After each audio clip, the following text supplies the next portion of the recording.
اعوذ باللہ من الشیطان الرجیم بسم اللہ الرحمن الرحیم الحمد للہ الذی نور قلوب العارفین بنور معرفتہ واثبت فؤاد انبیائہ واولیائہ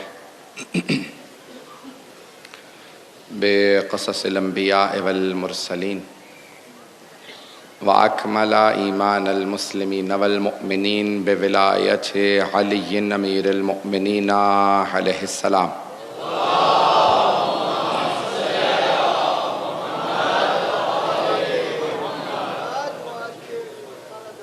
والصلاة والسلام والتحية والإكرام على أفضل الموجودات العبد المؤيد والرسول المسدد المصطفى الأمجد المحمود الأحمد أعني أبا القاسم محمد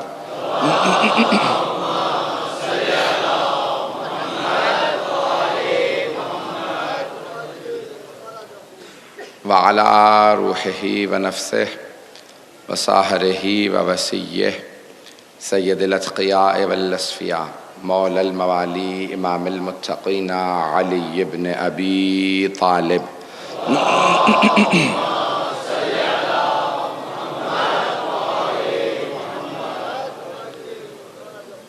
وعلى اوصيائه لا سيما بقية الله في الأرضين روحي وارواح العالمين لتراب مقدمه الفدا واللعنة الدائمة على أعدائهم أجمعين من الآن إلى قيام يوم الدين أما بعد فقد قال الله الحكيم في كتابه الكريم بسم الله الرحمن الرحيم فأقم وجهك للدين حنيفا فطرة الله التي فطر الناس عليها لا تبديل لخلق الله ذلك الدين القيم ولكن أكثر الناس لا يعلمون صدق الله العلي العظيم صلوات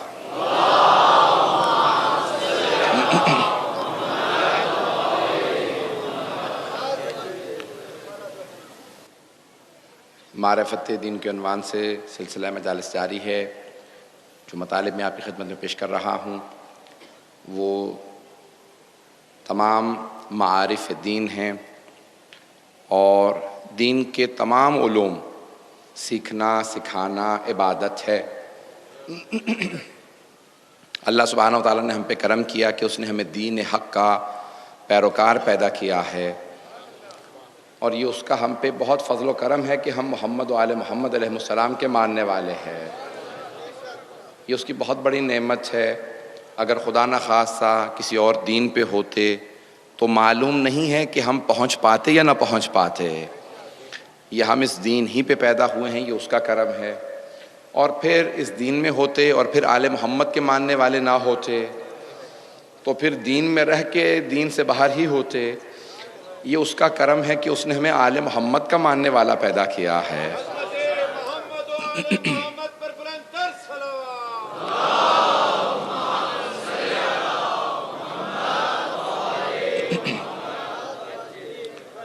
کئی افراد دین میں اندر ہوتے ہوئے باہر ہوتے ہیں.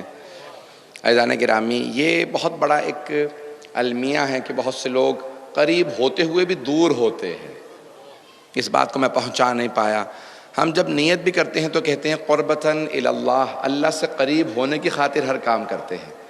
اب اللہ سے قریب ہونے کا مطلب یہ جسمانی قرب نہیں ہے، کیونکہ اللہ مادہ نہیں ہے، جسم نہیں ہے، وہ میٹر نہیں ہے. تو ہمیں روحانی لحاظ سے اللہ سے قریب ہونا ہے. کئی افراد خانہ کعبہ سے بہت قریب ہیں لیکن اللہ سے بہت دور ہیں. کئی افراد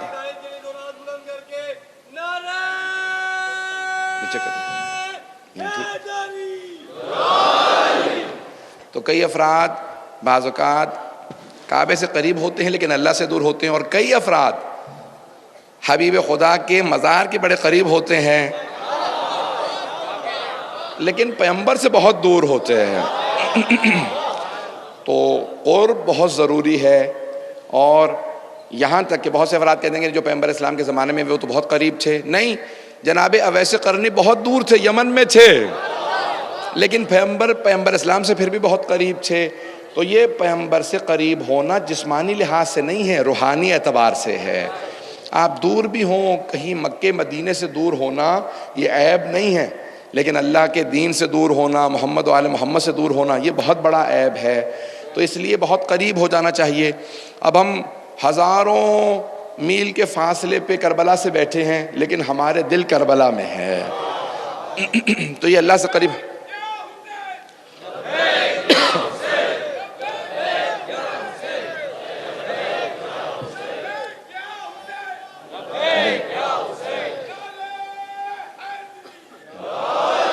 تو عزیزان گرامی، یہ دین انسان کو بعض اوقات انسان دین میں رہتے ہوئے سب کچھ کرتے ہوئے دین سے بہت دور ہوتا ہے. دین کو سمجھنا بہت ضروری ہے. معرفت دین یہ ہے کہ انسان دین کو پہچانے.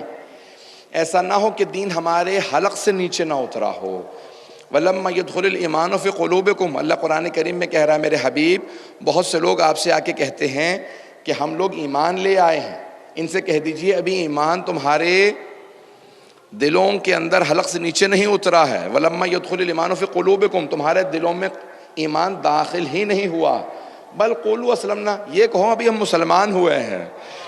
تو بہت سے افراد صرف مسلمان ہیں، پھر اسلام کے بعد انسان مومن بنتا ہے، ایمان لے آتا ہے. بغیر علی کی ولایت کے مومن بن نہیں سکتا. جب مومن بن جائے تو پھر تقوی کا درجہ شروع ہو جاتا ہے، انسان متقی بنتا ہے.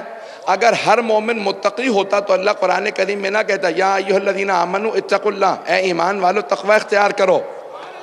یہ اللہ کہہ رہا ہے کہ اے ایمان والو تقوی اختیار کرو. اس کا مطلب ہے ہر مومن متقی نہیں ہے. مومنوں متقی بن جاؤ.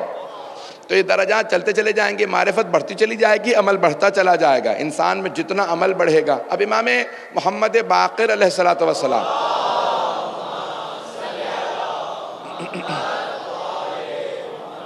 وعجل فرجہ فرماتے ہیں کہ من عمل علی ما علم اتاہ اللہ علم ما لم یعلم، جو کچھ سیکھ لیتا ہے اس پہ اگر عمل کرنا شروع کر دے تو اللہ اسے اس چیز کا علم دے دیتا ہے جو وہ نہیں جانتا.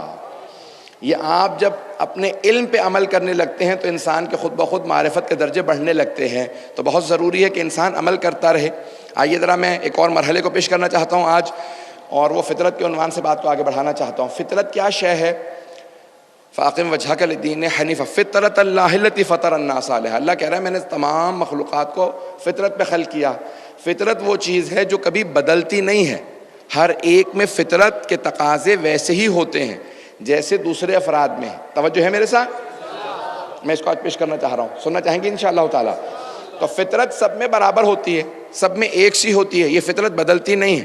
تو سب میں کچھ چیزیں پائی جاتی ہیں. دو اصطلاحات ہیں، تھوڑی سی علمی بحث ہے، اس کو انشاءاللہ تعالی سب غور سے سنیں گے. تو ایک ہے لفظ فطرت، انگلش میں جسے نیچر کہا جاتا ہے، اردو میں فطرت ہی کہتے ہیں. جانوروں میں جبلت ہوتی ہے، اسے فطرت نہیں کہتے، کہ وہ جو کچھ کر رہے ہوتے ہیں ان کے اندر ایک جبلت ہے. اور انسان کا ایک لفظ ہے غریزہ، انگریزی میں سے کہتے ہیں انسٹنکٹ. دونوں میں فرق ہے، غریزے میں اور فطرت میں فرق ہے، انسٹنکٹ میں اور نیچر میں فرق ہے. تھوڑا سا علمی بحث ہے، سن لیجئے گا انشاءاللہ، بہت لطف آئے گا انشاءاللہ اگر آپ سمجھ جائیں گے. غریزہ اور فطرت. غریزہ ایسی شے ہے جو کوئی بدلنا بھی چاہے تو نہیں بدل سکتا. جیسے بھوک ہے، پیاس ہے، اور بہت سی انسان کی خواہشات ہیں، یہ غریزہ ہے. انسان کے غرائز نہیں بدلتے، غریزے نہیں بدلتے. غریزہ ہمیشہ انسان کے اندر موجود رہتا ہے اور اس کو طلب رہتی ہے اس غریزے کے پورا کرنے کی. لیکن فطرت کیا شے ہے؟ فطرت بھی بدلتی نہیں ہے اگر کوئی دوسرا نہ بدلے، لیکن اگر معاشرہ فطرت کو بدلنے لگے تو فطرت بدل جاتی ہے. تھوڑی سی توجہ کریں گے. اولاد کی محبت فطرت کا تقاضا ہے، ایسا ہے یا نہیں؟ اولاد کی محبت انسان کی فطرت کا تقاضا ہے، غریزہ نہیں ہے، فطرت ہے. جب انسان کو پتہ چلتا ہے کہ میری اولاد ہے تو انسان اس سے محبت کرنے لگتا ہے، یہ فطرت ہے فطرت. لیکن عرب کے جو جاہلیت کے زمانے کے لوگ تھے وہ اپنی بیٹیاں زندہ دفنا دیا کرتے تھے. اب تھی فطرت، لیکن کیونکہ معاشرے کا فشار رہتا تھا تو وہ فطرت بدلنے لگی تھی. فطرت میں محبت ہے، اس کے باوجود بھی فطرت بدل گئی. اس کا مطلب ہے معاشرے کے فشار سے کئی مرتبہ فطری تقاضے بدل جاتے ہیں، معاشرے کے فشار سے. اب ہر بچہ فطرت اسلام پہ توحید پہ پیدا ہوتا ہے، لیکن معاشرہ اسے کچھ سے کچھ بنا دیتا ہے. یہ معاشرہ جب انسان کو بدلنے لگتا ہے تو اس کا مطلب ہے کہ کئی مرتبہ فطری تقاضوں کی وجہ سے اندر سے آواز آتی ہے نہیں تم غلط کر رہے ہو. تبھی تو بہت سے افراد اپنی بیٹیوں کو نہیں دفناتے تھے کیونکہ اندر سے آواز آتی تھی نہیں یہ غلط ہے, بیٹیوں کو نہ دفناؤ. اگر سبھی دفنا دیتے ہوتے تو پھر کوئی بھی وہاں پہ خاتون نہ ہوتی. اتنی خواتین تھیں, اس کا مطلب ہے سب نہیں دفناتے تھے. سب کے بہت سے لوگوں کے اندر سے آواز آتی تھی بیٹیوں کو نہ دفناؤ. یہ فطری تقاضے ہیں جو بعض اوقات معاشرہ بدل دیتا. اب انسان معاشرے کا فشار صرف اس صورت میں قبول کرے جب وہ فطری تقاضوں کے عین مطابق ہو. جب وہ فطری تقاضوں کے خلاف ہو تو معاشرے کا فشار قبول نہ کیجیے. اب رونا فطرت کا تقاضا ہے لیکن معاشرہ کہتا ہے کہ نہیں یہ مرد کی علامت نہیں ہے, رونا مت, ایسا نہ کرنا ویسا نہ کرنا. عزیزان گرامی, کئی معاشرے کے فشار کی وجہ سے آپ اچھے کام چھوڑ دیتے ہیں کیونکہ آپ سمجھ رہے ہوتے ہیں یہ معاشرے کا تقاضا یہ ہے مجھے ایسا کرنا چاہیے. جسے آپ لوگ مختلف الفاظ دیتے ہیں, انگریزی میں کہتے ہیں پیئر پریشر. سنیں گے حضرات میری بات کو, پیئر پریشر ہے, معاشرے کا فشار ہے. کلاس روم میں سب کے سب بچے کہہ رہے ہیں ارے تم ایسا کرتے ہو, اب بچہ فشار میں آ گیا, ارے میں اکیلا ہی ایسا ہوں, باقی سب کے سب تو اس بات کی مخالفت کر رہے ہیں. اب اس کے ذہن میں فشار آنے لگتا ہے, وہ اس چیز سے اچھی چیز سے بھی دور ہونے لگتا ہے. ارے تمہیں ہمیشہ ہوم ورک کر کے آ جاتے ہو, تم تو بالکل ہی استاد کے سامنے جھک گئے ہو, سارے بچے جو ہیں وہ ہوم ورک نہیں کرتے. عزیزان گرامی, یہ جو فشار ہے نا مختلف, وہ انسان کو کئی اچھی چیزوں سے دور کر دیتے ہیں. فشار اس صورت میں قبول کریں جب فطرت کے تقاضوں کے مطابق ہو. جب فطرت کے تقاضوں کے خلاف ہو تو فشار قبول نہ کیجیے. ہاں مشکل کام ہے, وہ پتنگا, وہ کیڑا, وہ مچھر جو بہت کمزور ہوتا ہے, جب تیز ہوائیں چلتی ہیں نا وہ ہوا کے رخ پہ چلتا رہتا ہے, اڑنا چاہتا ہے مخالف سمت میں لیکن اڑ نہیں سکتا کیونکہ ہوا کا فشار زیادہ ہوتا ہے. اس لیے وہ مچھر اسی طرف اڑتے رہتے ہیں جہاں ہوا چل رہی ہوتی ہے. عزیزان گرامی, علی ابن ابی طالب کے ماننے والے ہواؤں کی مخالف سمت میں اڑ کے بتاتے ہیں کہ ہم علی کے ماننے والے ہیں.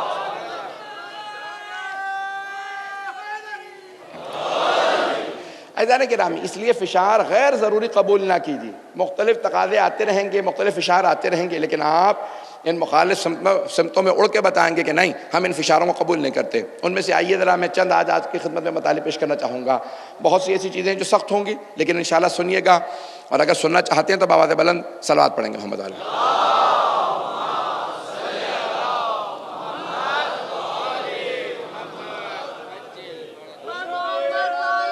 پنکھا نہیں آیا.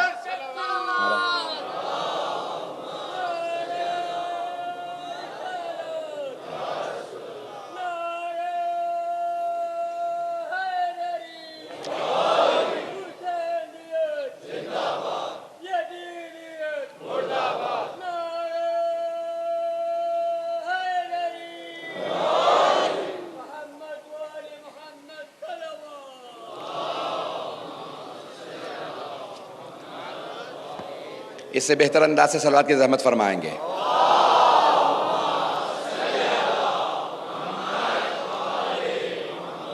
وعجل فرج. عزیزان گرامی, مجمع کی توجہ میرے ساتھ رہے. تو اب یہ فطرت کے تقاضوں کو پورا کرنا بہت ضروری ہے. ہماری فطرت کے اندر توحید ہے لیکن انسان کئی مرتبہ اب غیر اسلامی معاشرے میں رہ رہا ہو تو خود بخود فشار بچوں پہ بہت زیادہ ہوتا ہے. کوئی خدا کو نہیں مانتا, میں اکیلا خدا کو مانتا ہوں. توجہ ہے. اور آج یہ جو لبرل معاشرہ ہے اس کے اندر ایک بہت بڑی وبا چل چکی ہے. وہ کہتے ہیں کہ فیشن ہے کہ آپ دین کی چیزوں کا انکار کر دیں, فیشن بنا دیا گیا ہے. اس چیز کو مانو گے, ہر چیز کو مانتے رہو گے تو پھر ماڈرن کیسے بنو گے. عزیزان گرامی, سب سے بڑا جو نقصان عیسائیت کو ہوا ہے, کرسچنز کو ہوا, انہوں نے کیا کیا, انہوں نے ہر چیز کو ماڈرنائز کرنا شروع کر دیا. میں ٹیکنالوجی کا علم کا مخالف نہیں ہوں, سائنس کا مخالف نہیں ہوں. یہ چیزوں کو بدلنے کی کوشش کریں. عبادت کو بدل لیا جائے. ان کے ہاں چرچ میں 7 مرتبہ جانا لازم تھا تو انہوں نے کہا اس کو بدل لیتے ہیں, لوگ اب آتے نہیں ہیں, زمانہ ماڈرنائز ہو چکا ہے, تو انہوں نے کہا اس کو بدل دیا جائے, 3 دن کر دیتے, 3 مرتبہ کر دیتے ہیں. کرتے کرتے انہوں نے کہا کہ 2 مرتبہ ہو جائے. پھر کہا سنڈے کے سنڈے آ جایا کرو, باقی ضرورت نہیں ہے. وہ اب اتوار کے اتوار کا سب کچھ ختم ہو چکا ہے. عزیزان گرامی, دین کی چیزوں کو تبدیل کرنے کی اجازت نہیں ہے. تقاضے جیسے شریعت کے ہیں ویسے ہی رہیں گے. اللہ کی طرف سے آیت آ چکی ہے, الیوم اکملت لکم دینکم, دین مکمل ہو چکا ہے. اب آپ اس کے اندر ماڈرنائز کرنے کے بعد شریعت کو نہیں بدل سکتے. ہاں جب تقاضے بدلتے چلے جائیں گے, میں دونوں کے اندر بیلنس رکھنا کیسے رکھا جائے گا یہ سمجھانا چاہتا ہوں. آج تھوڑا سا میں نے ایک سخت موضوع لیا، لیکن انشاءاللہ آپ ساتھ دیں گے تو ضرور سب کے سب میرے ساتھ اس کو انجوائے کریں گے انشاءاللہ تعالیٰ، کہ یہ تقاضوں کے حساب سے کیسے چلیں گے۔ آپ حضرات انشاءاللہ تعالیٰ اس کو سمجھنے کی پوری کوشش کریں کہ جدید تقاضوں کے حساب سے ہم شریعت پہ کیسے عمل کر سکتے ہیں۔ بہت سے افراد کہتے ہیں کہ نہیں، ہمیں چیزوں کو تبدیل کرنا ضروری ہے۔ عزیزان گرامی، آج مثال کے طور پہ چرچ میں انہوں نے کہا کہ بھئی بینچ لگا دیے جائیں، کرسیاں لے آئی جائیں۔ اب کل ہمارے یہاں بھی بہت سے افراد کہنے لگے اگر کرسیاں لگا دیں، بھئی اگر کوئی بوڑھا ہے، بیمار ہے، مریض ہے، ان سب کے لیے شریعت نے پہلے سے بتا رکھا ہے، حتیٰ بیٹھنے تو کیا، اگر کوئی بیٹھ بھی نہیں سکتا ہے، لیٹ کے بھی نماز پڑھ سکتا ہے، شریعت نے سب سہولتیں پہلے سے دے رکھی ہیں۔ جو روزہ نہیں رکھ سکتا اس کے لیے ہے، مریض ہے، حرج نہیں ہے، روزہ نہ رکھے، فدیہ دے دے، کسی غریب کو کھانا کھلا دے، یہ تمام چیزوں کی سہولیات موجود ہیں۔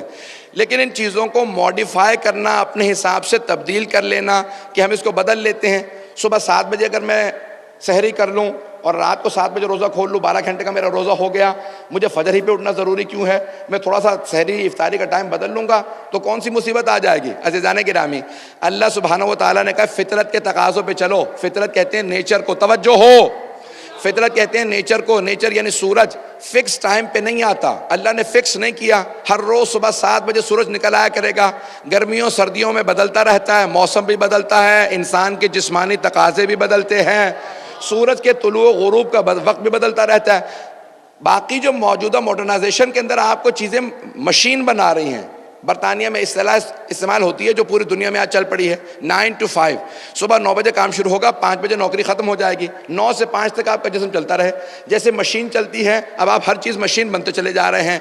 میں وقت کی پابندی کی مخالفت نہیں کر رہا ہوں، میں اس بات کو کہہ رہا ہوں کہ مشین نہ بنیے۔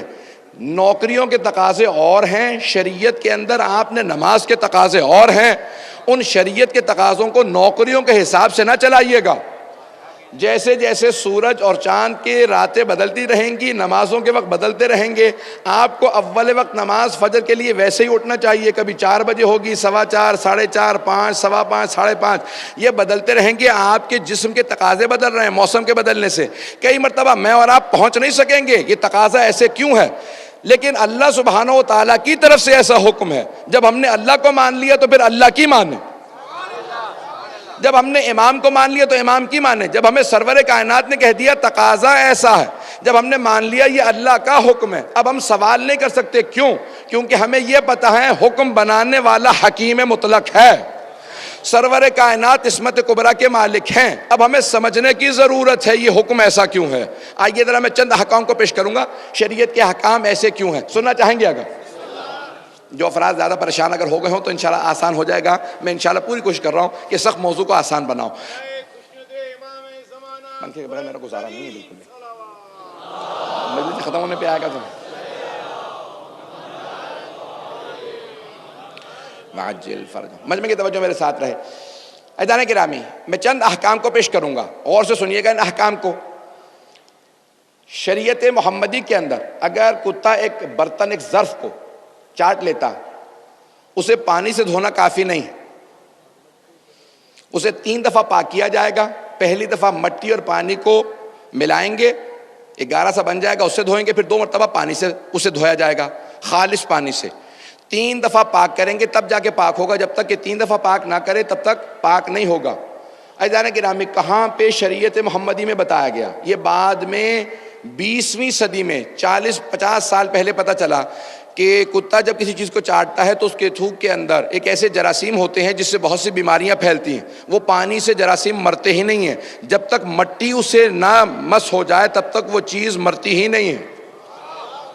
اب یہ 1400 سال بعد آ کے سائنس ہمیں بتا رہی ہے کہ کتے کے تھوک کے اندر یہ تمام جراثیم پائے جاتے ہیں۔ رسول خدا نے تب بتایا تھا۔ میں کہتا ہوں کہ ابھی بھی صرف ایک چیز پتہ چلی ہے، جیسے جیسے سائنس ترقی کرتی چلی جائے گی ہمیں باقی چیزیں پتہ چلتی چلی جائیں گی۔ عزیزان گرامی، اس لیے ہم سوال کرنے کے مجاز نہیں ہیں، ہم یہ نہیں کہہ سکتے کیوں۔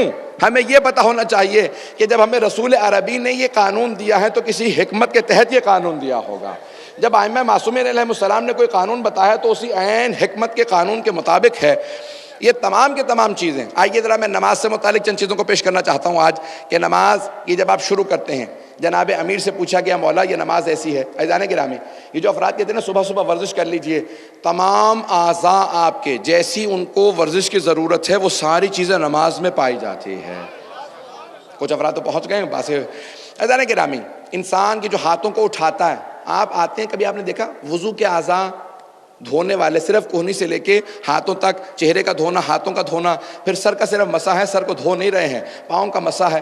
یہ تمام کے تمام اگر میڈیکل سائنس کے اندر دیکھے جائیں، یہ انسان کی سٹیمیولیشن کے لیے، انسان کو دوبارہ جب انسان نیند میں چلا جاتا ہے یا سستی میں چلا جاتا ہے تو اس کو دوبارہ چستی میں لانے کے لیے انہی اعضاء کو دھویا جاتا ہے. ان اعضاء کو شریعت نے کہا جب دھو لو گے تو اللہ کی بارگاہ میں آنے کے لیے آمادہ ہو جاؤ گے.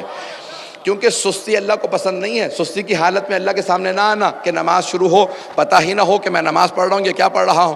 عزیزان گرامی، اللہ کہتا ہے مجھے وہ آدمی پسند نہیں ہے جو میرے سامنے آئے اباسیاں لیتا ہوا نماز پڑھے. جب انسان بالکل اپنی پوری توانائی کے ساتھ، پوری توجہ کے ساتھ نماز پڑھتا ہے وہی نماز قبول ہوتی ہے. اب آئیے ذرا دنیا کے تقاضوں کے اندر قوانین کے حساب سے میں نماز کی تھوڑی سی آپ کو حکمت و فلسفہ پیش کروں گا. شریعت محمدی میں نماز کی کتنی اہمیت ہے. سب سے پہلے شروع کرتے ہیں نیت کرتے ہیں. سب سے پہلے نیت اللہ کی خوشنودی کی خاطر پڑھتا ہوں. مرحوم ایک بہت بڑے عالم دین، انہوں نے نماز کے فلسفے پہ کتاب لکھی ہے. وہ کہتے ہیں کہ میں ایک مرتبہ ایک ہوائی جہاز میں سفر کر رہا تھا. جہاز میں بیٹھ گیا، 1 گھنٹہ 2 گھنٹہ 3 گھنٹہ ہوائی جہاز لیٹ ہو گیا. میں نے ایک مرتبہ پوچھا کیا بات ہے ہوائی جہاز کیوں نہیں اڑ رہا؟ کہا کہ عملے میں سے یہ جو ہوائی جہاز کا عملہ ہے ان میں سے کسی نے خبر دی ہے کہ اس نے شاید چھوٹا سا ایک چوہا دیکھا ہے ہوائی جہاز کے اندر. تو جب تک کہ یقین نہیں ہو جاتا کہ وہ چوہا جہاز میں نہیں ہے یا اسے نکال نہیں دیا گیا، یہ ہوائی جہاز نہیں اڑے گا. تو میں نے کہا اتنا بڑا ہوائی جہاز، ہاتھی سے بڑا ہوائی جہاز، چھوٹا سا چوہا آ گیا اور آپ جو ہے وہ ہوائی جہاز نہیں اڑا رہے. کہ نہیں آقا، ایک چھوٹی سی تار بھی کتر دے تو ہوائی جہاز کا تعلق زمین سے منقطع ہو جائے گا، اس کا رابطہ منقطع ہو جائے گا، ہوائی جہاز اڑنے لائق نہیں رہے گا. کہ فوراً میرے ذہن میں بات آ گئی کہ چھوٹی سی نیت ہے، چھوٹی سی نیت ہے، لیکن اگر اس کے اندر تھوڑی سی بھی خرابی آ جائے، دکھاوا آ جائے، ریاکاری آ جائے تو ساری نماز چلی جاتی ہے. یہ چھوٹی سی نیت ہے، لیکن اللہ کے ساتھ اگر صحیح ہو جائے تو ساری نماز قبول. نہیں تو اس چھوٹی سی نیت کی خرابی کی وجہ سے ساری نماز ضائع ہو جاتی ہے. عزیزان گرامی، پہلی چیز ہی نیت ہے. دوسری ہے تکبیرۃ الاحرام. مولا امیر المومنین فرماتے ہیں جب دنیا کے سامنے جب جاتے ہو عدالت کے اندر تو ہاتھ اٹھا کے کہتے ہو جو کچھ کہوں گا سچ کہوں گا، سچ کے سوا کچھ نہیں کہوں گا. ہاتھ اٹھا کے انسان قسم کھاتا ہے. عزیزان گرامی، سچ بولنے کے لیے ہاتھ اٹھایا جاتا ہے. مولا فرماتے ہیں اللہ نے کہا دونوں ہاتھ اٹھا لو. نماز شروع کرتے ہی دونوں ہاتھ اٹھاؤ، اللہ اکبر. پروردگارہ جو کچھ کہوں گا سچ کہوں گا، سچ کے سوا کچھ نہیں کہوں گا، تو سب سے بڑا ہے. اب جب نماز شروع کرو اور کہہ دو کہ اللہ سب سے بڑا ہے تو اب اور کسی چیز کو نہ سوچئے گا. نماز کے دوران کوئی شے اتنی بڑی نہیں جتنا اللہ بڑا ہے. اب یہ نہ ہو کہ نوکری ذہن میں چل رہی ہو، پیسہ ذہن میں چل رہا ہو، نماز شروع ہو، وہ کام جو کہیں یاد نہ آتا ہو نماز میں یاد آنے لگے. عزیزان گرامی، اس لیے ضروری ہے کہ انسان تکبیرۃ الاحرام کہے تو انسان سب سے پہلے اپنے تمام افعال کو، مجھے آج نماز کے فلسفے کو پیش کرنا ہے تاکہ جو ہماری بنیادی عبادت ہے وہ مکمل ہوتی چلی جائے. سر آپ پڑھیں گے محمد و آل محمد پہ.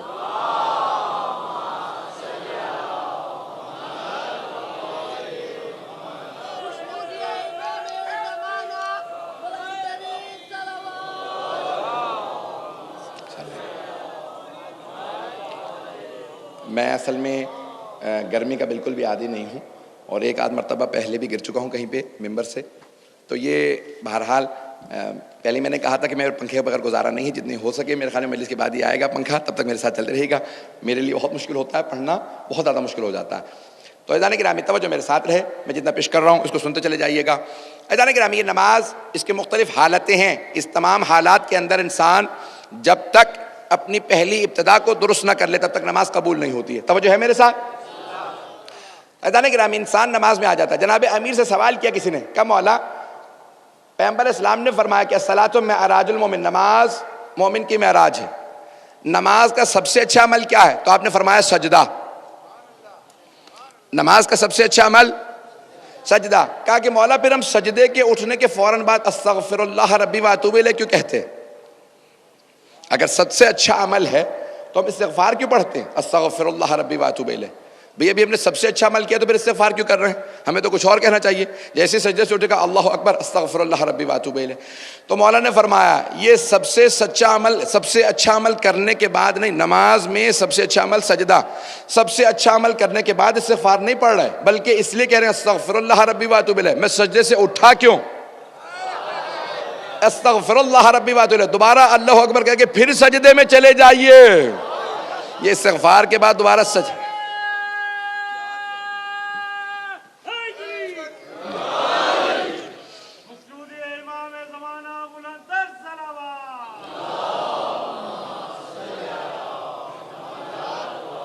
صلوات کو زحمت نہیں رحمت سمجھتے ہوئے پڑھیے.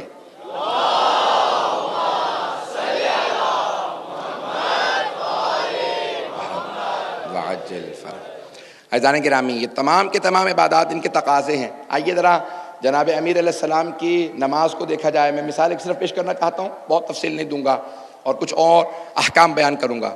حضرت ابو درداء، روایت بڑی مشہور و معروف ہے، شاید آپ نے کسی اور خطیب سے بھی سنی ہو کبھی، کہ حضرت ابو درداء رضی اللہ عنہ صحابی رسول ہیں، جناب سیدہ کے در پہ آتے ہیں، آ کے دستک دیتے ہیں. کہا کہ بی بی میں ابھی امیر المؤمنین کو ایسی حالت میں چھوڑ کے آیا ہوں کہ ان کی روح پرواز کرنے والی تھی. جناب سیدہ نے مسکراتے ہوئے در کے پیچھے سے کہا ابو درداء کس حالت میں دیکھا تھا کہ کہہ رہے ہو کہ روح پرواز کرنے والی تھی؟ ہم ایسے اہل بیت کے ماننے والے ہیں جو دروازے سے باہر دیکھے بغیر بتا دیں دروازے پہ کون ہے. بی بی نے باہر آ کے نہیں دیکھا کون ہے، نام لے کے پکارا. کہا ابو درداء کیا دیکھا تم نے کہ تم کہہ رہے ہو کہ جناب امیر کی روح پرواز کرنے والی ہے؟ کہا بی بی مولا کے لب کانپ رہے تھے، پسینے آ رہے تھے، رنگ سرخ ہو چکا تھا، آنکھوں میں آنسو بہ رہے تھے، اور علی بس گرنے ہی والے تھے کہ میں نے سوچا کہ میں آپ کو آ کے اطلاع دے دوں کہ مولا کی روح پرواز کرنے والی. تو بی بی جانتی تھی کہ مولا کی شہادت کوفے میں ہے. فوراً کہا ابو درداء بس مجھے اتنا بتاؤ علی کہیں نماز تو شروع کرنے والے نہیں تھے؟ کہا ہاں بی بی نماز کی تکبیرات کہہ رہے تھے، آنکھوں سے آنسو بہ رہے تھے اور مولا کانپ رہے تھے. کہا ابو درداء میں ہر روز 1000 مرتبہ علی کی یہی حالت دیکھتے ہوں. کہا جب بھی علی نماز میں آتے ہیں تو اسی کیفیت میں آ جاتے ہیں، علی نماز اسی کیفیت میں پڑھتے ہیں. علی بن ابی طالب علیہ السلام. عزیزان گرامی یہ خشیت امیر المومنین ہے، یہ معرفت کی وجہ سے ہے. میں پہنچا نہیں پایا ہوں، یہ معرفت کی وجہ سے ہے. ایک ہوتا ہے خوف کی مختلف اقسام ہیں. ایک آدمی کسی کی دہشت کی وجہ سے اس سے ڈرتا ہے. ایک مرتبہ کسی کے شکل کی وجہ سے ڈر رہا ہے. بچے کو ڈرا دیا جاتا ہے کہ بھئی وہاں پہ جن ہے، بھوت ہے. کسی کو کہتے ہیں کہ بھئی وہ آدمی معاذ اللہ خدا نخواستہ اچھا آدمی نہیں ہے، دہشت گرد ہے، انسان اس سے ڈرتا ہے.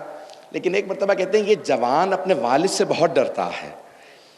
یہ نوجوان کا اپنے والد سے ڈرنا معرفت کی علامت ہے کہ بوڑھا باپ ہے، چل بھی نہیں سکتا، اس کا ڈرنا بتا رہا ہے یہ باپ کو پہچانتا ہے، اس کی معرفت رکھتا ہے.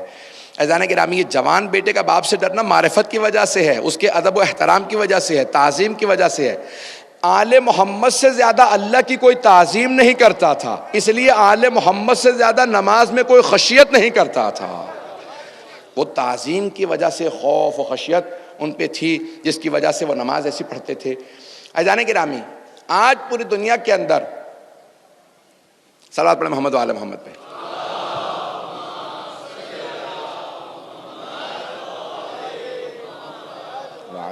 پھر بھی بآواز بلند صلوات پڑھیں.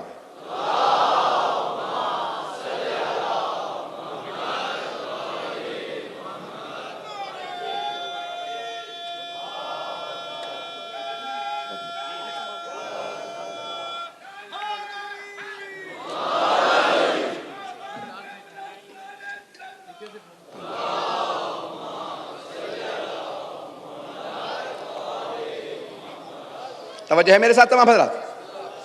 عزیزان گرامی تمام عبادات کی کوئی نہ کوئی حکمت ہے، کوئی نہ کوئی فلسفہ ہے جس کے تحت اللہ نے ان تمام عبادات کو ہمارے لیے بھیجا. توجہ ہے میرے ساتھ کہ تمام عبادات کسی نہ کسی حکمت کے تحت آئی ہیں. بالکل اب میں اختتام پہ ہوں انشاءاللہ، مجھے 10 سے 15 منٹ آپ کو زحمت دینی ہے. تو اللہ سبحانہ وتعالیٰ نے حکمت کے تحت، فطرت کے تقاضوں کے تحت ان تمام عبادات کو ہمارے لیے بھیجا. کوئی بھی عبادت ہو کسی نہ کسی حکمت کے تحت آئی ہے. آئیے ذرا میں روزے کے متعلق 2 جملے پیش کروں گا، 2 جملے حج کے متعلق پیش کروں گا. یہ سارے جملے جو میں پیش کر رہا ہوں جناب فاطمہ الزہرا نے فرمائے.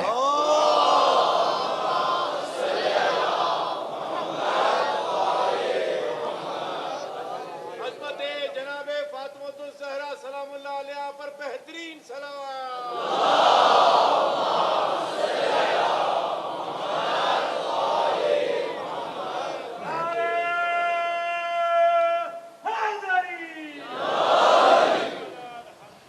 عزیزان گرامی، جناب سیدہ فرماتی ہیں یہ تمام کی تمام چیزیں کیوں ہیں؟ کہا وَجَعَلَ الصَّوْمَ اخلاصاً فی الدین. روزے کو اللہ نے اخلاص کی خاطر بھیجا ہے. روزہ انسان کو اخلاص سکھاتا ہے.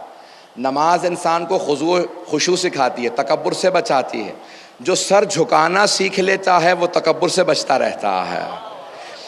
جو روزہ رکھتا ہے اس میں اخلاص پیدا ہو جاتا ہے. روزے ہی سے کیوں اخلاص آتا ہے؟ اتنے عبادات ہیں، کوئی عبادت ہمیں اخلاص سکھا دے. روزے سے کیوں اخلاص پیدا ہوتا؟ توجہ ہے میرے ساتھ. روزے سے اخلاص اس لیے پیدا ہوتا ہے کہ تمام عبادات کچھ کرنے کا نام ہے.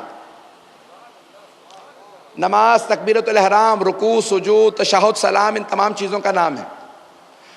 خمس و زکوٰۃ کچھ راہ خدا میں ادا کرنے کا نام ہے. حج، طواف، احرام، ان تمام کے تمام ارکان کے بجا لانے کا نام ہے. لیکن روزہ کچھ کرنے کا نام نہیں ہے.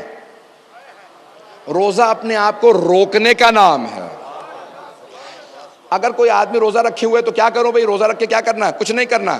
روزہ ہے اپنے آپ کو روکنے کا نام. کھانے سے، پینے سے، غیبت سے، جھوٹ سے، یہ تمام 10 چیزیں جن کو اللہ نے منع کر دیا، ان تمام چیزوں سے روکتے رہیں، آپ کا روزہ ہے. نیت کر لیں، نیت پر امساک، ان تمام چیزوں کا نام ہے روزہ. حکمت ہے روزے کی. نیت کرنے کے بعد انسان امساک کرے، اپنے آپ کو روکے. جب جائز چیزوں سے انسان اپنے آپ کو روکنا سیکھ لے گا تو ناجائز چیزوں سے خود بخود رکنا آ جائے گا. انسان کو جائز چیزوں سے بھی روکنا آ گیا. روزے کے اندر اخلاص پیدا ہو جاتا ہے. کیسے اخلاص پیدا ہوتا ہے؟ کسی کو نہیں معلوم کسی کا روزہ ہے. انسان کیا پتا ویسے ہی کھا پی نہ رہا ہو تو انسان جب تک کسی کو بتائے نہ، پتہ نہیں چلتا اس کا روزہ ہے. بتائے بغیر کسی کا نہیں معلوم. عزیزان گرامی، خاموشی سے روزہ رکھے رہنے سے انسان میں اخلاص پیدا ہوتا ہے.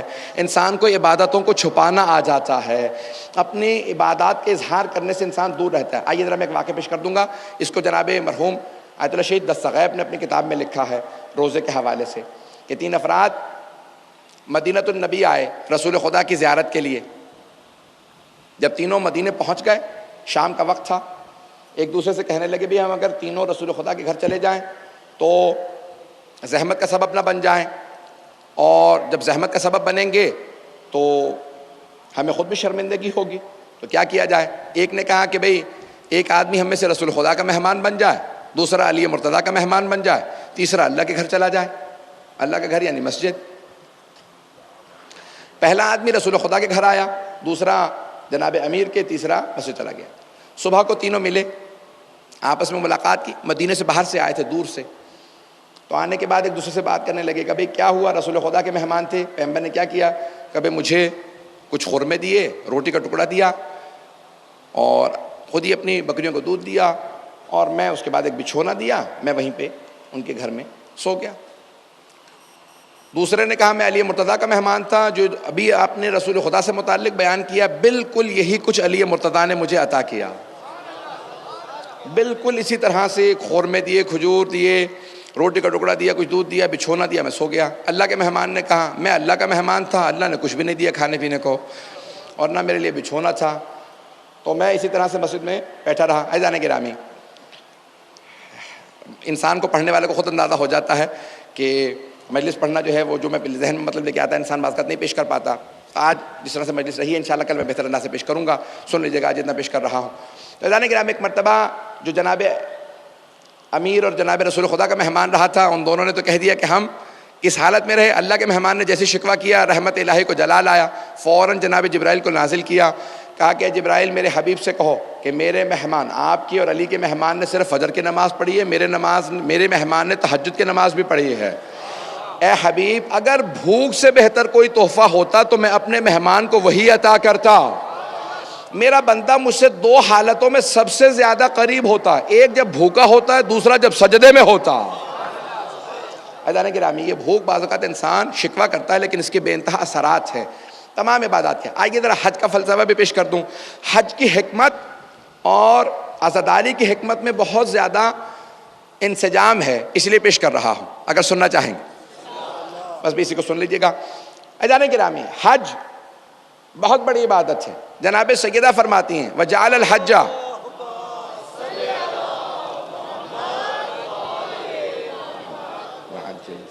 پھر بھی بآواز بلند صلوات پڑھیں گے۔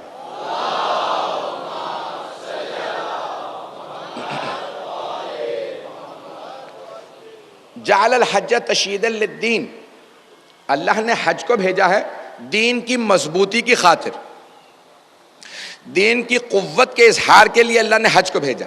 جناب سیدہ فرماتے ہیں جعل الحج تشییدا للدین، بی بی دین کی قوت کا اظہار کیسے ہوتا ہے؟ حج سے۔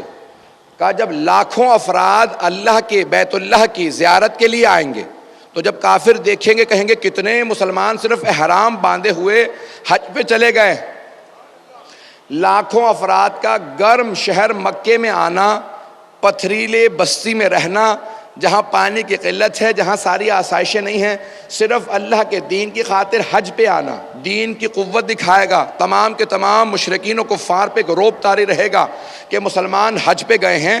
کتنا روب ہے کہ اللہ کی محبت کی خاطر یہ سب کے سب حج پہ آئے ہیں، 2 احرام کے ٹکڑے باندھے ہوئے ہیں، 2 کپڑے باندھے ہوئے ہیں، حج پہ آئے۔ عزیزان گرامی، بی بی فرماتی ہیں اللہ نے حج کو دین کی قوت کے خاطر بنایا ہے۔ اب سمجھ میں آیا یہ جلوس و عزاداری کو اللہ نے کیوں عطا کیا ہے۔ جب حج پہ 30-40 لاکھ افراد جائیں گے تو دین کی قوت کا اظہار ہوگا۔ سب سے بڑا مظہر دین کی قوت کا حج ہے۔ اب آپ کو سمجھ میں آیا کہ یہ جناب سید الشہداء کی زیارت 40 کے لیے لاکھوں افراد کا آنا، ملینز آف لوگوں کا آنا، 2 کروڑ افراد کا آنا۔ حج ہے جناب ابراہیم و اسماعیل و ہاجرہ کی یاد، اس لیے وہاں 30-40 لاکھ افراد آئے۔ جتنی بڑی قربانی اتنے افراد کی تعداد۔ لیکن کربلا ہے امام حسین کی یاد کا نام، حضرت عباس کی یاد کا نام۔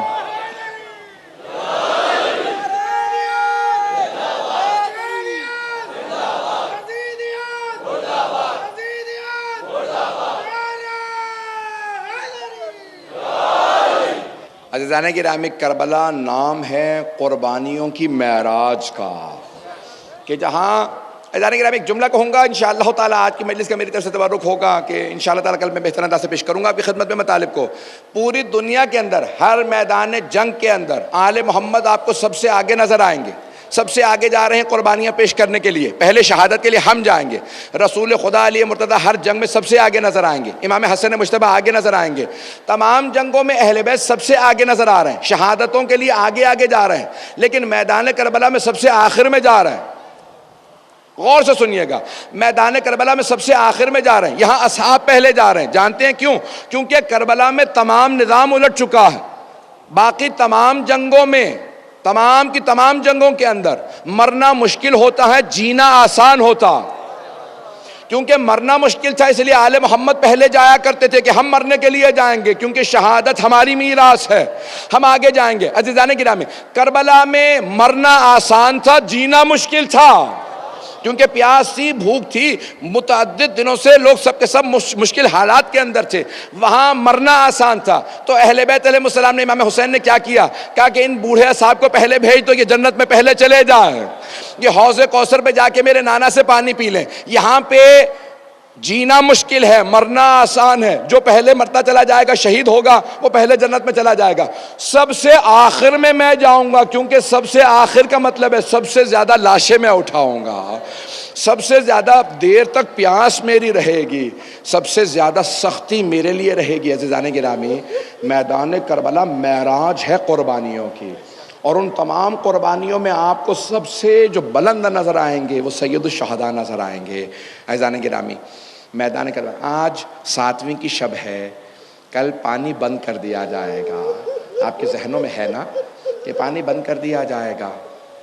میں ابھی جناب قاسم کی فوراً شہادت نہیں پڑھوں گا، آئیں ذرا تھوڑے سے شب عاشور کے آپ کو حالات پیش کروں۔ ابھی میرے لیے کچھ ہی دیر کے لیے گرمی تھی، 1-1.5 گھنٹہ، اور پانی بھی مہیا تھا، اس کے باوجود بھی میرے لیے گرمی کو برداشت کرنا مشکل ہو رہا تھا۔ اور اگر کوئی اپنے بچوں کے ساتھ گیا ہو، اپنی تو پیاس انسان برداشت کر لیتا ہے، لیکن جب بچے کہتے ہیں نا العطاش العطاش، ہائے پیاس، تو بہت مشکل ہو جاتا ہے۔ اور اگر کچھ بچے اتنے چھوٹے ہوں کہ انہیں العطش کہنا بھی نہ آتا ہو تو کتنا مشکل ہوگا۔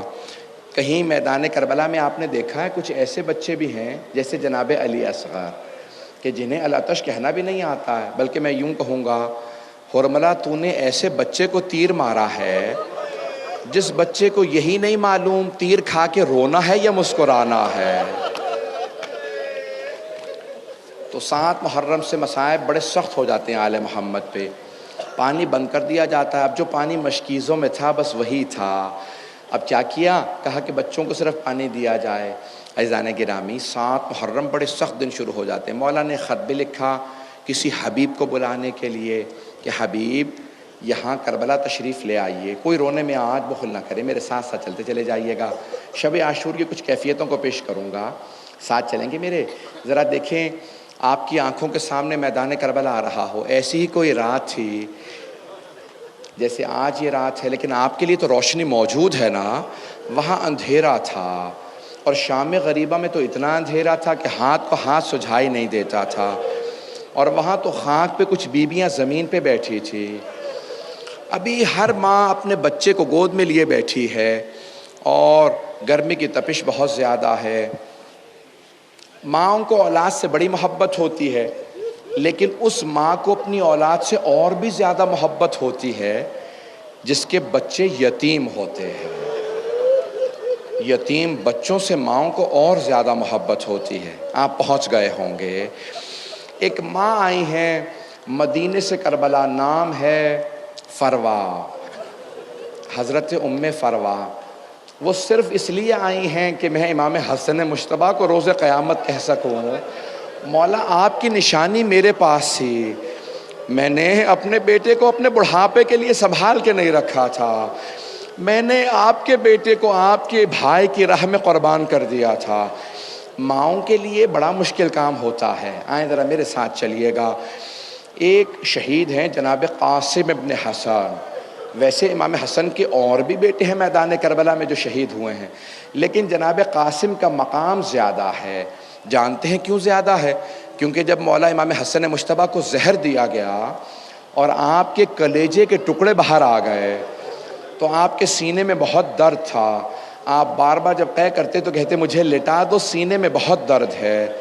آپ نے دیکھا ہے نا چھوٹے بچے، بہت چھوٹے بچے جب باپ لیٹ جاتا ہے تو سینے پہ آ کے لیٹ جاتے ہیں۔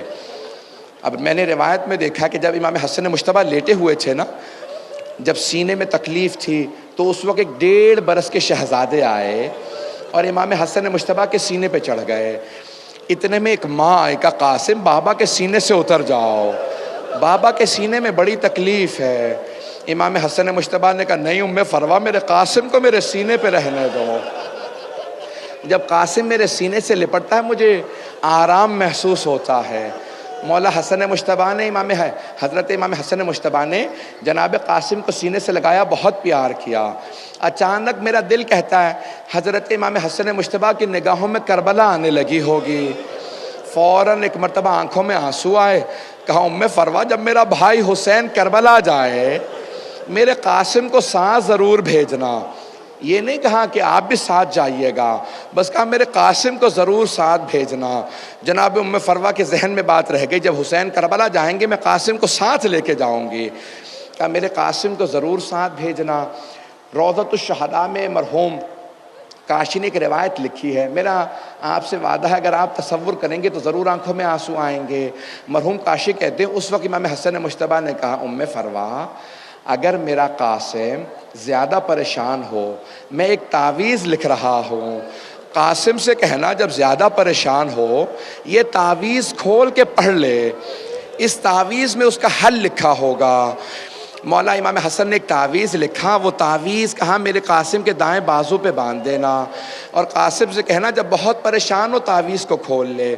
بس بے دن گزرتے رہے، ایک مرتبہ امام حسین نے کہا میں کربلا جا رہا ہوں، فوراً جناب ام فروا نے کہا ہمیں بھی ساتھ لے کے جائیے گا، آپ کے بھائی نے وصیت کی تھی قاسم کو ساتھ بھیجوں۔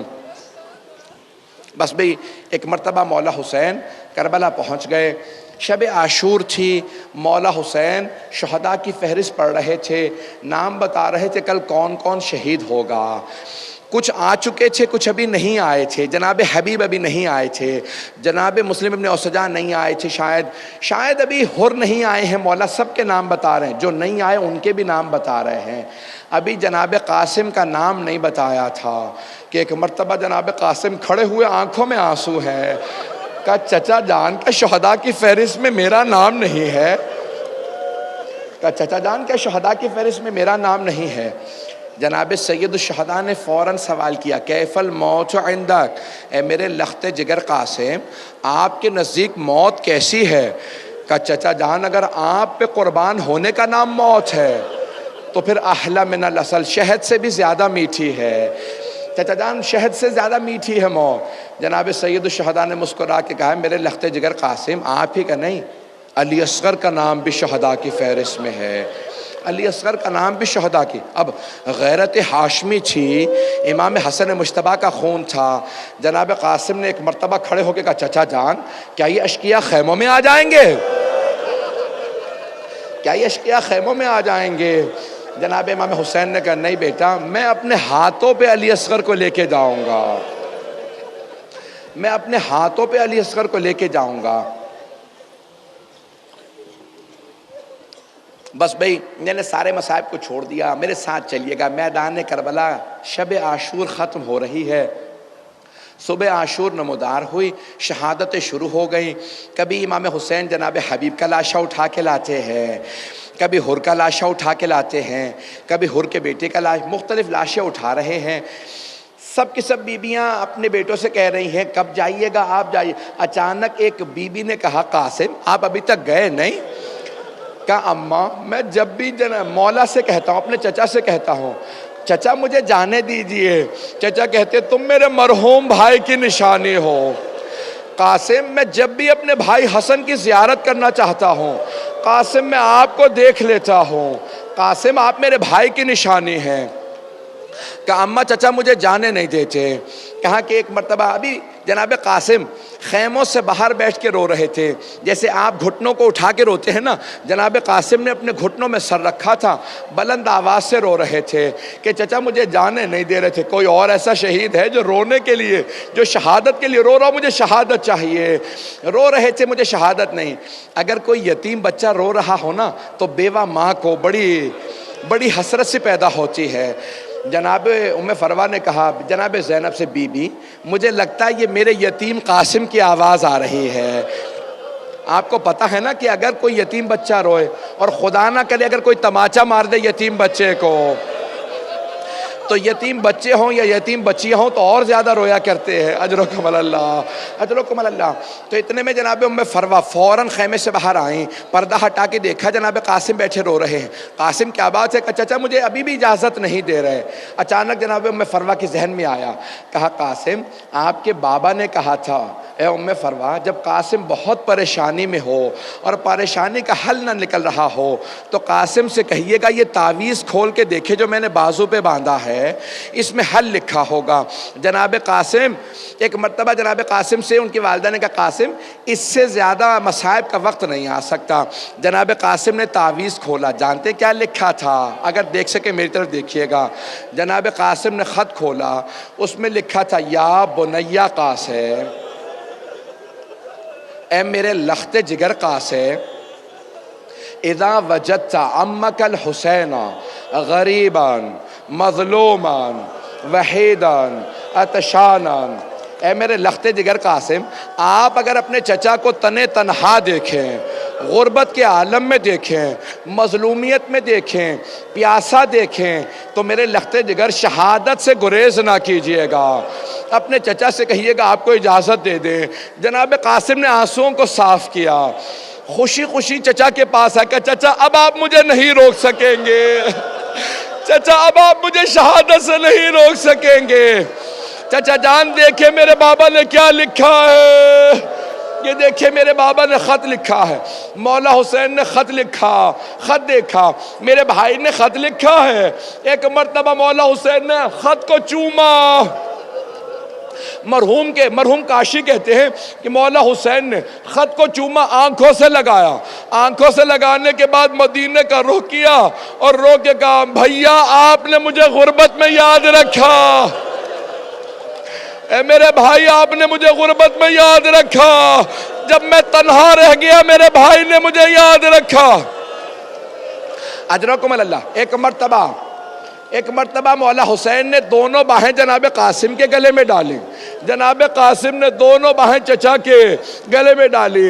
مرحوم کاشی کہتے فغشی علیہما، دونوں بے ہوش ہو کے گر گئے، اتنا روئے۔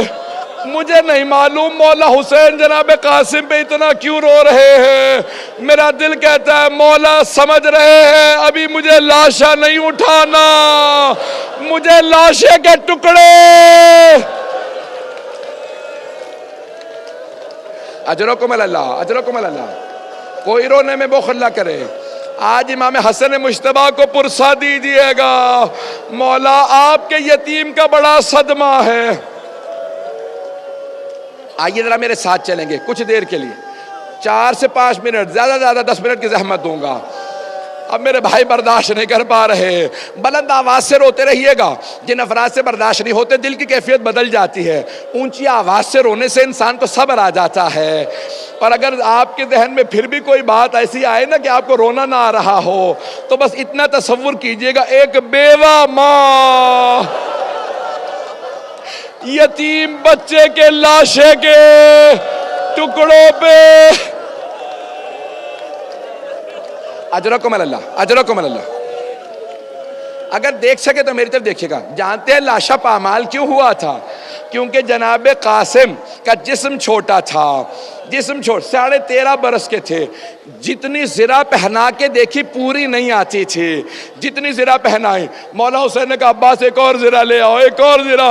جناب قاسم نے کہا چچا جان مجھے زرہ کی ضرورت نہیں ہے، میں بغیر زرہ کے چلا جاؤں گا، مجھے زرہ نہ پہنائیے، میں جانا چاہتا ہوں۔ مولا حسین نے سینے سے لگایا، پیار کیا، پیشانی کو چوما، اپنے ہاتھوں سے سوار کرایا، جناب قاسم کو سوار کرا دیا، بغیر زرہ کے لڑنے گئے ہیں 13.5 برس کے، لیکن حیدر کرار کا خون تھے۔ اب میرا گلا ساتھ نہیں دے رہا نہ سینہ، لیکن میں آپ سے پورا وعدہ کرتا ہوں میں جنگ کو پیش کروں گا۔ ایک مرتبہ ازرق نامی ایک پہلوان تھا ملعون، اس کے 3 بیٹے تھے، کچھ نے لکھا 7 بیٹے تھے۔ اس نے کہا بچہ ہے میرا ایک بیٹا، جوان بیٹے تھے، اس سے کہا جاؤ جا کے اسے مار کے آ جاؤ۔ جناب قاسم علی کا خون تھے، مختلف لوگوں کو مار چکے تھے۔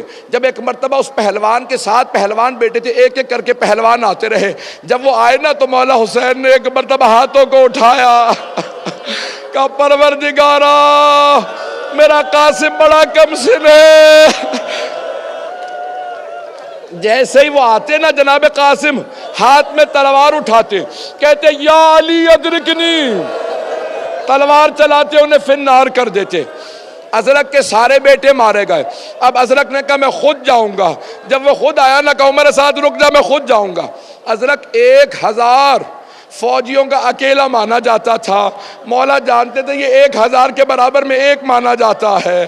جب وہ آیا نا تو مولا نے کہا پروردگارہ میرے قاسم کی حفاظت فرما، میرا قاسم کم سن ہے، وہ 1000 کا ایک ہے۔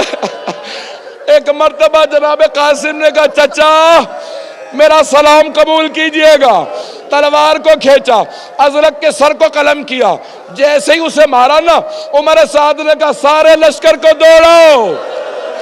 جیسے ہی لشکر دوڑا کسی نے پشت سے جناب قاسم کے گرز مارا، جناب قاسم گھوڑے کی پشت سے زمین پہ آئے۔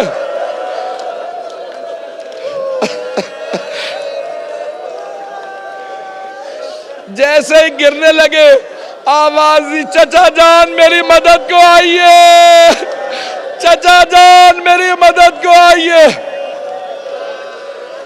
روایت کے الفاظ ہیں مولا حسین ایسے تیز رفتاری سے آئے جیسے ایک عقاب اپنے شکار پہ آتا ہے۔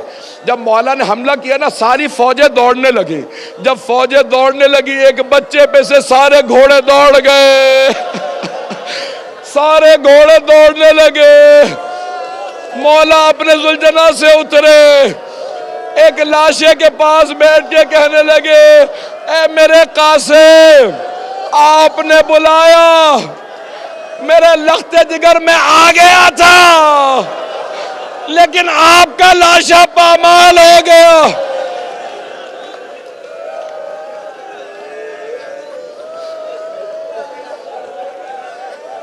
بس بھائی مجھے پتا زیارت برآمد ہونی ہے، 2 جملوں کی زحمت دوں گا، اب آپ برداشت نہیں نہ کر پا رہے، بس 2 جملوں کی زحمت دوں گا۔